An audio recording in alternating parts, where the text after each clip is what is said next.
Hello, मैं हूँ गीत और आप सुन रहे हैं रेडियो महारानी सी दास ग्रुप का इंटरनेट रेडियो कुछ हटके। जैसा कि रेडियो महारानी डॉक्टर्स वीक सेलिब्रेट कर रहा है और डॉक्टर्स डे क्यों सेलिब्रेट किया जाता है, सबसे पहले मैं आपको बता देती हूँ। डॉक्टर विधान चंद्र रॉय जी को श्रद्धांजलि और सम्मान देने के लिए, जिनको भारत का सर्वोच्च सम्मान भारत रत्न से भी सम्मानित किया गया था। और डॉक्टर्स वीक की इस कड़ी में हमारे साथ जुड़े हुए हैं डॉक्टर राकेश गुप्ता, सर्वोदय हॉस्पिटल के चेयरमैन है। सर, स्वागत है आपका जी। कहते हैं ना कि डॉक्टर भगवान का रूप होते हैं और हमने अक्सर फिल्मों में देखा है आयरन मैन को, सुपरमैन को, स्पाइडरमैन को, जो सुपर हीरो होते हैं, लेकिन रियल जो सुपर हीरो है वो डॉक्टर्स ही हैं। सर, मैं आपसे जानना चाहती हूँ कि आपके नजरिए से डॉक्टर्स डे का क्या महत्व है? सबसे पहले तो मैं आपको एक करेक्शन करना चाहूँगा। डॉक्टर भगवान का रूप नहीं होते। हम नहीं चाहते कि लोग हमें भगवान के रूप में देखें या माने या समझें। हमें इंसान ही समझ ले तो बहुत अच्छा है। हम एक अच्छे प्रोफेशनल हैं, अपने अंदर हमने एक ट्रेनिंग ली है और एक साइंटिफिक एप्टीट्यूड को लेकर हम हमारे क्लाइंट्स को, हमारे पेशेंट्स को, उनकी सेहत को ठीक रखने की कोशिश करते हैं।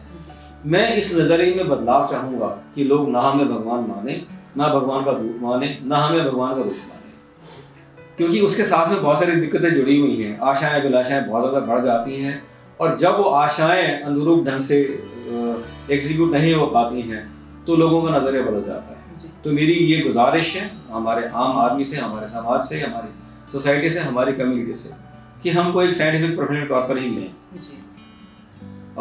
दूसरा क्या पूछा था आपने मेरे से? सर, डॉक्टर्स डे का महत्व क्या है? महत्व आपने बता दिया। जो डॉक्टर विधान चंद्र रॉय हमारे डॉक्टर रहे हैं, जो CM वेस्ट बंगाल के भी रहे हैं, बहुत लर्नेड प्रोफेशनल रहे हैं, उनकी याद में, उनकी उसमें हम डॉक्टर्स डे मनाते हैं।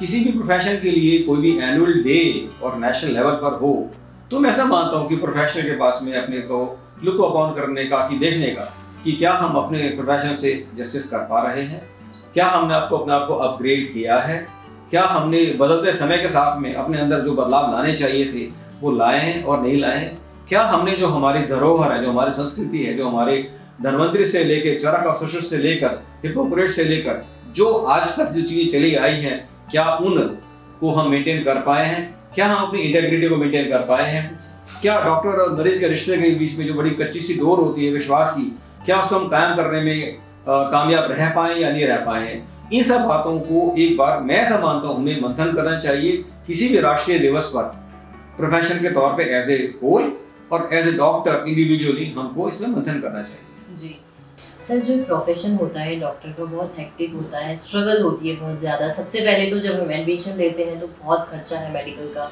उसके बाद 24 आवर की जॉब है और कई बार फिर पेशेंट्स की खरी खोटी भी सुनने को मिलती है। तो इतना जब स्ट्रगल का ये प्रोफेशन है तो क्यों इस प्रोफेशन को चुना जाए?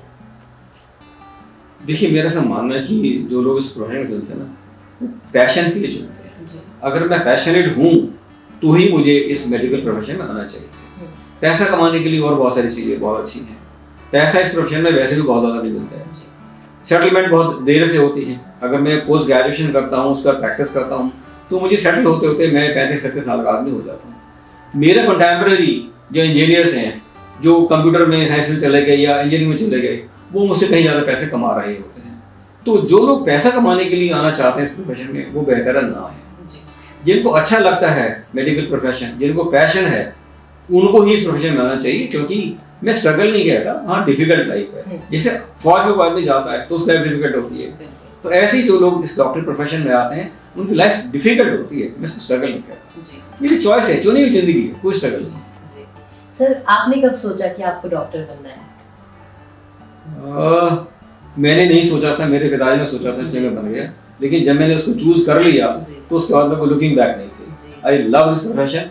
और मैं ऐसा कहता हूँ, हमारे बड़े सारे साथी कहते हैं कि आसपास की सिचुएशन को देखते हुए मैं अपने बच्चों को डॉक्टर नहीं बनाऊंगा या मैं दोबारा डॉक्टर नहीं बनूंगा। मैं आज भी ऐसा कहता हूँ कि जितनी बार भी मैं इस दुनिया में अगर जन्म लेकर आदमी कभी बनूं तो मैं डॉक्टर बनना चाहूंगा। ये मेरा पैशन है, ये मेरा मतलब ये मेरी चॉइस है। इससे अच्छा कुछ भी नहीं हो सकता, डिस्पाइट ऑल ऑड्स। जैसे आपने कहा कि आपके फादर साहब चाहते थे कि आप डॉक्टर बने, तो आपके नाम के आगे जब डॉक्टर शब्द लगा, जुड़ा जब आपके नाम से, तो आपके फादर का, आपकी फैमिली का क्या रिएक्शन था? नहीं, उनको अच्छा लगा, मुझे अच्छा नहीं लगता है। मैं अपने को डॉक्टर कहलाना पसंद नहीं करता। मैं तो जब अपने को इंट्रोड्यूस करता हूँ तो मैं अपने नाम से इंट्रोड्यूस करता हूँ ठीक है ना, जी। क्योंकि क्या हुआ है कि इस डॉक्टर शब्द के ना माने बड़े खराब से हो गए। अभी जब डॉक्टर्स डे आता है ना, तो we are now today having a profession which is practically thankless. हम कितनी भी किसी की भी मदद कर लें, हमें कोई थैंक यू कह के नहीं जाता। जब कोई 200, 250, 300 आदमी में से एक आदमी हमें हल्का से थैंक यू कह जाता है ना, तो हमें बड़ा अच्छा लगता है। बस उतना ही बहुत है कि लोग हमारे को एज प्रोफेशनल रिस्पेक्ट देते हैं, और कभी जब उनको लगे कि हमने उनकी मदद करी है तो कुछ और कहीं ना कहीं थैंक यू कैसे कहते बड़ा अच्छा लगता है। बस उतना ही। सर, कोई भी ऐसी मेमोरी जो आपको याद हो किसी पेशेंट से रिलेटेड, जो आपके लिए एक इंस्पिरेशन बनी हो, आप यहाँ पर अगर शेयर करना चाहें हमारे व्यूअर्स से, हमारे लिसनर्स से? देखिए क्या होता है ना कि वैसे तो बड़े सारे इंस्टेंसेस हैं, जी। पर अगर आप पूछ ही रहे हैं तो मैं बताता हूँ एक बार। मेरे अर्ली प्रैक्टिस डेज में I used to make house calls. तो एक पेशेंट के घर से मुझे कॉल आई कि जी माता जी जाने वाली हैं। I was carrying an ECG machine and a glucometer with me. जब मैं पेशेंट के घर पे गया तो उसको नीचे उतारा हुआ था चारपाई से, जमीन पे लेटाया हुआ था, उसके सिर की तरफ एक दिया जलाया हुआ था और अन्न करके रखा हुआ था कि माता जी जाने वाली हैं, उनको विदा करते हैं। और उन्होंने बस मुझे पता नहीं क्यों बुला लिया कि डॉक्टर साहब आप देख लो, कुछ है तो बता दो। I went there, I check blood sugar, वो उसकी ब्लड शुगर लो थी। I was carrying glucose with me, IV glucose, उसको मैंने आईवी ग्लूकोज दिया। 10 मिनट के बाद में माता जी उठ के बैठी हुई थी कि मैं कहाँ पर हूँ। तो एक माता जी जिसके जाने की तैयारी हुई थी, घर वालों ने उसको नीचे उतार लिया था, दिया बातें कर दी थी, वो अगर वापस आ जाए तो मेरे लिए इससे अच्छी कोई बात नहीं थी, उनके लिए अच्छी बात कोई ऐसी नहीं थी। तो ऐसे बड़े सारे इंस्टेंसेस होते हैं कि जब राइट टाइम पे पेशेंट को राइट हेल्प मिल जाए तो कभी कभी जिंदगी बच जाती है। अदरवाइज मेरा सब मानना है जिंदगी देने और लेने वाला हमेशा भगवान होता है, हम केवल क्वालिटी ऑफ लाइफ पे काम करते हैं। लेकिन कभी कभी ऐसा जरूर होता है जहाँ पे राइट टाइम पे राइट अगर कॉर्ड स्ट्राइक कर जाए तो जान बच सकती है। जी, thank you so much sir, आप हमसे जुड़े और हमारे लिसनर्स तक इतनी सारी बातें पहुंचाई। Thank you so much. Welcome. और वैसे इस वीक हम डॉक्टर विधान चंद्र रॉय जी को तो याद कर ही रहे हैं, लेकिन साथ ही साथ जितने भी डॉक्टर हैं हमारे, उनको भी एक सैल्यूट बनता है, क्योंकि उन्होंने अपने काम को इतनी ईमानदारी के साथ निभाया है। Thank you so much sir. सुनते रहिए रेडियो महारानी सी दास ग्रुप का इंटरनेट रेडियो, क्योंकि ये है कुछ हटके।